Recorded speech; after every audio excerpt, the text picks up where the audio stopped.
Alam niyo ba guys na ang hirap-hirap ng kalagayan ko dito kasi kung magla-live ako, dadalhin ko pa yung mga ko yung mesa at saka upuan dito sa higaan ko mismo. Yan.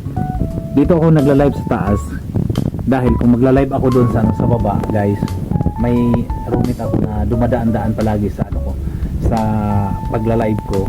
Kaya yan, dito dinadala ko yung upuan sa maliit na mesa dito sa taas para dito ako magla-live sa sa loob ng ng higaan ko. Kasi para ako may studio dito, hindi ko na lang ipapakita sa inyo kung dito sa likod kasi ang kalat eh. Kaya sa harap lang muna yung ipapakita ko sa inyo, yung harap, yung mukha ko, di ba? Yan. So ngayon guys, nag-live tayo ngayon kasi nag-promote tayo ng ating product, no? Dahil nga affiliate tayo sa TikTok, guys.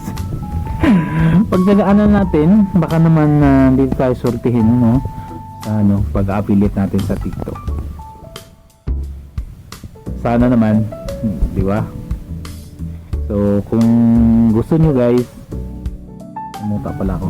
Kung gusto nyo guys, i-bisita niyo yung music app ko para makita niyo yung pagla-live ko doon at saka yung mga product na pinopromote ko.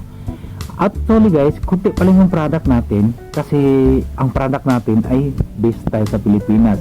So nag-order pa ako guys ng product natin at ipo-promote natin sa ating music app.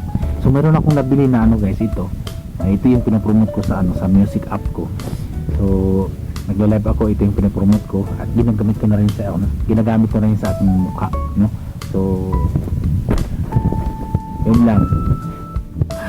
Kasi guys, kung hindi tayo hahanap ng extra income natin, ang hirap ng buhay ngayon, di ba?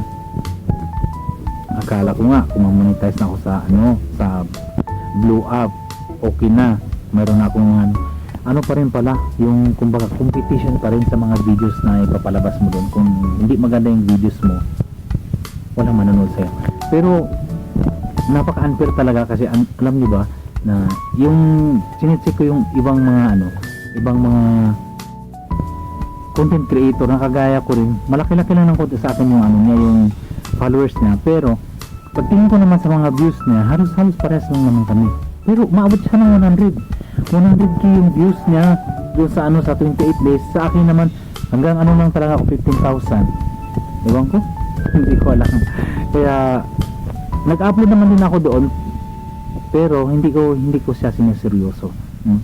Laro-laro ako, mag-viral ako, it's fine. Kung hindi ako mag-viral, it's okay. At least may trabaho tayo. Okay?